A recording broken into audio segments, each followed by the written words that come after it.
Hi, my name is Anja, and today we're going through my sketchbook video, cut by cut.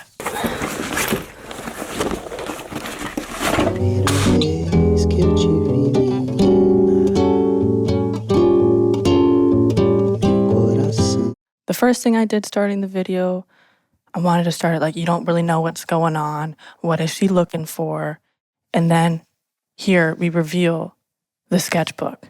And then we transitioned it into my desk. I think I tried to get the best frame that covered.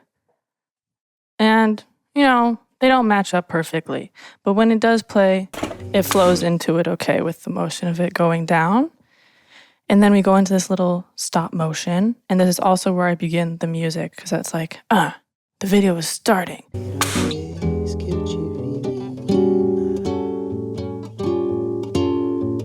And then I had to nest this because it's like a bunch of little cuts that you make between the movements. Here's the nested sequence of all the little cuts that I made so that you can see this fun, cutesy, spinning little sketchbook. Generally, I'll do 3 to 4 frames depending on how fast I want it to be. And then this one, I wanted the jumps to be more obvious of like, where it's like a moving, cutesy stop motion. So I went with 4 frames.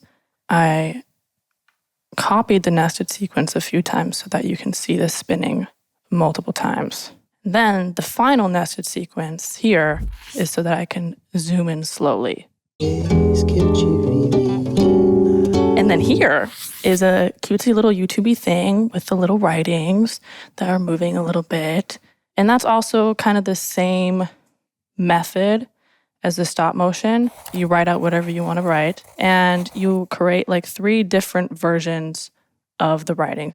So this one moves, and then this one, I believe 1, 2, 3, 4. Again, I do 4 frames. And then it creates a little moving title.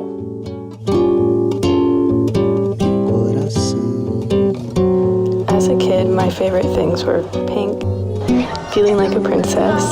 I usually start with a video, and then I try to find an idea behind it. And the question I had for myself was, why do I draw? And that connected back to my childhood. I've always drawn. It always gave me just the cute, magic feelings of life. And so somehow I wanted to represent that through my sketchbook, through my drawings, and through the editing in this video. Here I bring up cute little pictures from my childhood to go into the storyline of why I draw. My dad has a YouTube. I hope none of you find it. It's very embarrassing. So I went through his YouTube and found the old random childhood videos of mine and wanted to somehow tie that into this. And so that's how I came up here, the cutesy little videos and photos of me here. So I just cropped out the section of where the picture was to be able to put the other pictures underneath. So here's my mask where I just outlined. So here she is. Ooh, ooh, ooh. And so I just cut that out. I go around my little finger. I go around the entire border. And then I can put whatever I want underneath. So then we have all these other little photos. And then between the photos, I just use so many film dissolves. It's an effect in the effects panel. And that just helps 2 different clips blend seamlessly. And I usually adjust the length differently of how fast I want the photo to blend into the next photo or video. Pink, feeling like a princess. So for my voiceovers, those are almost always scripted because we want to get the ideas across right. So I have a scripted little voiceover that I'll do with my phone. And I just get an easy, simple voice recording. And you can airdrop it. That's really nice too. I added some cutesy effects to the audio. As a kid, my favorite things were this one's the paramedic equalizer, old-time radio effect, just to give it the nostalgia. Drawing is a ritual of returning to myself. Drawing is how I say thank you to this sweet little girl that believed in magic. This took forever. The way I make decisions while editing is I do have an idea of what I want to come next. And I knew when I started this, I want to eventually get into the sketchbook. And the way to do that was to add the scribbles. So I thought, let's add the fun little scribbles on top first. Here, around the image, are all these little sketched out squiggly lines. I took a fun little picture of her, and then I put her into Photoshop, and then I got rid of all the white space around it, and then I put it on top of this.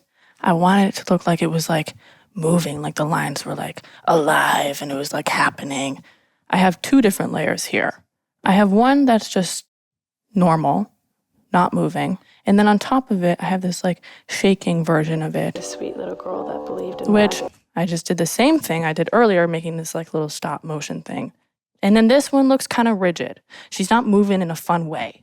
She's moving like very like one to the other, one to the other, one to the other. Also, what I did with the scribbles is I had some super zoomed in and then blurred out. So it gave this like depth into the image. This is a drawing I made, but it didn't match up with my face that well in the video. So I think I cut the face in half and then I added this other half of my face on top of it so that then it matches on top of my face. And then we have this twirly thing of this drawing. So I was just taking this little twirl effect, which gives you a little twirl, and I was just messing around. I understand it a bit, but we're just playing with it until it gives me something kind of fun. Ideally, we wanted it fluid. I was trying to go for like water, but with the last computer, it was very difficult. She was struggling. I couldn't even play like 2 seconds of this thing. I had friends that would watch me edit my videos and they're like, Anja, I don't know how you stand that for a single second because that is incredibly frustrating because 2 seconds would play, not even. I would like press play and I would like wait a little bit and then it would fire and then sort of begin. So then to be able to see what it was that I was making, I would export my file. So it was like a finished file and then I would watch it and then see what was messed up and then try to, the best of my ability, to make those adjustments in the timeline. So I was going back and forth. Yes, and then it spins into the sketchbook world. And that was the effect I was trying to give. So I was like, why? Let's add a twirl. So it's like twirling, we're like spinning into it. So these were the shots that I took, just like moving the camera on the sketchbook. And I also did mess around with opacities and layering. They all have very different functions. If I change this to color burn, to lighten, to screen, all very different. But the simplest is to choose darken opacity layer because from what I discovered, I think that just makes you see the dark bits on top of the layer. With drawing, I feel almost like everything is possible because I can't do everything. And I love having that limit. I love being in that box. Like I've just got a pen and I've just got a paper and that's all I can work with. And I think I thrive the best with limits. And then the issue with editing, why it's taken forever is like, I feel like so much is possible and that's also the beauty of it. I don't normally go in with too much of a plan. I just have a visual that I want to represent. And that's where all these layers come from and all the opacities. And I'll just mess around with this until somehow it resembles what I have in my head. What I had in my head for these drawings was like the lines coming in, we're going through it, we're moving through it. And so that's what led us here with all these different fun little layers of scribbles and drawings and things.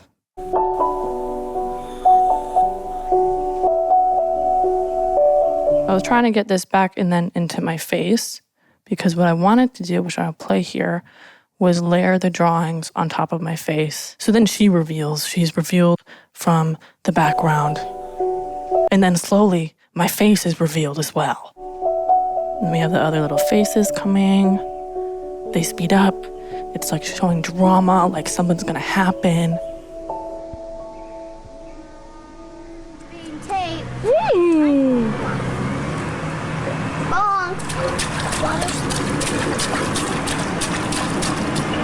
So So this is just the mere intro of a video, and it is only just a minute with a lot of things happening. I've been doing YouTube for 5 years now. Here's me at 18 years old, and I'm saying goodbye.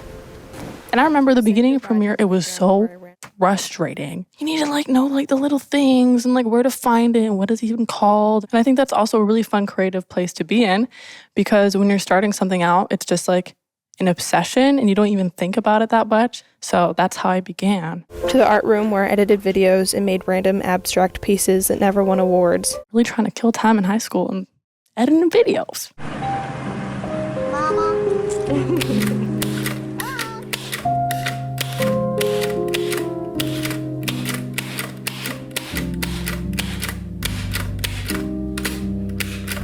I get my music from Epidemic Sound. They have a lot of copyright-free tunes on there, all these sorts of things. Then you can select different parts of it. You can get the drums, you can get the bass, you can get the instruments, the melody, and then there you can find something that sounds nice. We have a little piano bit playing here, but to give it a spooky vibe, to give it, what's going on, what's happening, why is it kind of spooky? We have the reverb to give it the spooky vibe. That's here. Cathedral. We're in a church. Things are, yes, spiritual and intense right now. I think what inspires me the most visually is listening to music. Because when I listen to the music, then I have an idea of what I want to show. Getting this feeling out there of what a trip felt like, or what an experience felt like, or what it feels like to draw. Give me your face. Give me your face. Submit me your face. Send Give me an email. Give me your face. And then the video begins. But this was a fun little way to get it into the video. To invest this much editing and time into just an introduction is what makes it worth it for me. Because if I was just to start talking, I'm okay, it's just a sketchbook video. But if I started off this way, we've got a story. We've got a feeling. I took you into the sketchbook world. I took you into my childhood. And I'm yes, now we can begin the video. Because we have gone on a little adventure together. I think with most videos, if it's not just a silly vlog, it is the question of what does this mean to me and what impact does this have for me? So I'll sit on that for a while, watching the clips again and again and again and again and again. So you have to start with that. And then you cut it down to this amount of size. And then you're looking at this. And then you can see a thread of conversations, a thread of moments. Maybe this moment's kind of cute. You can make an animation about that.